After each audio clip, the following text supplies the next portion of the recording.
আমার ফোন কি সত্যি আমাকে শুনছে? কখনো ভেবে দেখেছে আপনি চুপচাপ ভিডিওর মধ্যে বসে আছে, কিছু লেখেননি, কিছু সার্চ করেননি, শুধু মনে মনে চিন্তা করেছে, কিন্তু ঠিক সেই মুহূর্তে আপনার ফেসবুক, ইনস্টাগ্রাম, ইউটিউবে সেই সব কথা ঢুকে তো আসছে। এটা কি কোনো জাদু, নাকি এটা কোনো কিছু ইঙ্গিত দিচ্ছে? আমার ফোন কি সত্যি আমাকে শুনছে? এই প্রশ্ন শুধু আমার একা, আমি আপনি কম বেশি সবাই দিয়েছে অনুভব করছি। একটা জিনিস খেয়াল করেছেন কি, আপনি যখন আপনার বন্ধুদের সাথে আড্ডা দিচ্ছেন, তখন আপনি সেখানে শুধু একবার বললে যে ইস আমার একটা জুতার দরকার ছিল, অবিশ্বাস্য ভাবে ঠিক 5 মিনিটের মধ্যে আপনার ইউটিউব, ইনস্টাগ্রাম, ফেসবুকে জুতার বিদ্যুৎ এসে ভরে যায়। সব জায়গায় শুধু দেখতে পারবেন বাই স্ক্যান্ডাল অ্যাড 50% অফ, কিন্তু আপনি তো জিনিসটা সার্চ করেন না। তাহলে তো কিভাবে সম্ভব হবে? আমার মতো হয়তো আপনার মাথার এই প্রশ্নটা ঘুরপাক খাচ্ছে। আসলে কি এটা কাকতালীয়, নাকি ফোন আমাদের কথা শুনছে? চলুন আজকের ভিডিওতে আমরা এই বিষয়টা বিশ্লেষণ, কিভাবে আমাদের ফোন আমাদের কথা শুনছে।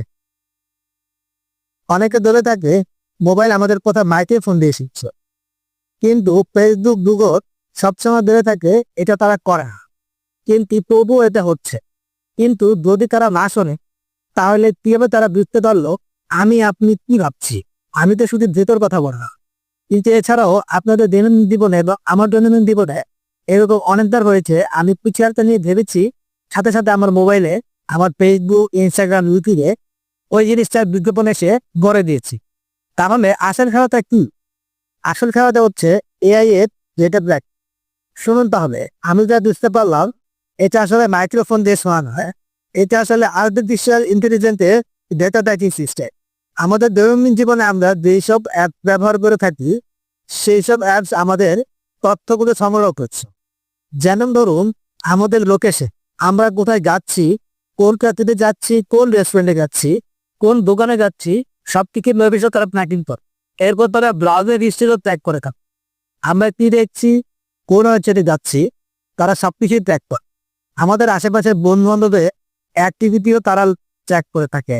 তারা কি কিনছে, কোথায় যাচ্ছে, সবকিছুর উপর ভিত্তি করে আমাদের বিজ্ঞাপনের ব্যাপারে এদের প্রভাব পড়ে যায়। আপনি কিভাবে স্ক্রল করছেন, এই জিনিসটা তারা ট্র্যাক করে থাকে। আপনি একটা পোস্টে কতক্ষণ থামলেন, কোন বিজ্ঞাপনে ক্লিক করলেন, আর্টিফিশিয়াল ইন্টেলিজেন্স এটাও ট্র্যাক করে থাকে। এই সব ডাটা একসাথে করে আর্টিফিশিয়াল ইন্টেলিজেন্স এমনভাবে বিশ্লেষণ করে যে সে আন্দাজ করে ফেলে পরবর্তীতে আপনি কি চাই।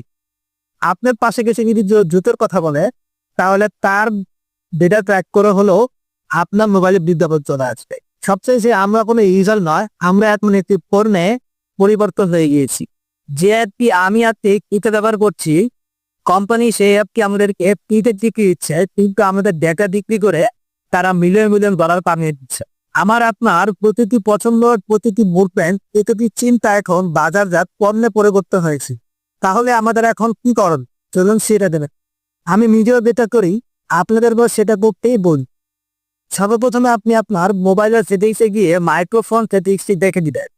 মাইক্রোফোনের পারমিশনে গিয়ে আপনি দেখে নেবেন কোন কোন অ্যাড আপনার মাইক্রোফোনের পারমিশন অ্যালাউ করা আছে। অপ্রয়োজনীয় অ্যাডগুলো থেকে মাইক্রোফোন ডোন্ট অ্যালাউ করে। তারপর আপনার মোবাইল সেটিংসে গিয়ে আপনাদের দেখতে হবে কোন কোন অ্যাপকে আপনার লোকেশনের পারমিশন অ্যালাউ করা আছে। অপ্রয়োজনীয় অ্যাপস থেকে লোকেশন বন্ধ করুন। প্রতি সপ্তাহে একবার আপনি আপনার ফেসবুক, গুগলের ব্রাউজিং হিস্ট্রি মুছে দিতে এবং যত সম্ভব চেষ্টা করবেন প্রাইভেসি টুল ব্যবহার করবেন। সবসময় সচেতন থাকবে, কোনো কিছু শেয়ার করার আগে 2বার ভেবে দিবে এটা শেয়ার করা কি আসলে দরকার। মনে রাখবে, আপনি হয়তো সার্চ করেননি, কিন্তু তারা ঠিকই জানে আপনি কি ভাবছেন। এটা ভবিষ্যতের কোনো গল্প না, এটা বাস্তব এখনই হচ্ছে। আপনার তেমন এমন অভিজ্ঞতা হয়েছিল? যদি হয়ে থাকে তাহলে কমেন্ট করে দাঁড়া। ভিডিওটি যদি ভালো লাগে থাকে তাহলে লাইক করবেন, শেয়ার করে দিব এবং চ্যানেলটি অবশ্যই সাবস্ক্রাইব করবেন। দেখা হচ্ছে পরবর্তী কোনো ভিডিওতে। ধন্যবাদ।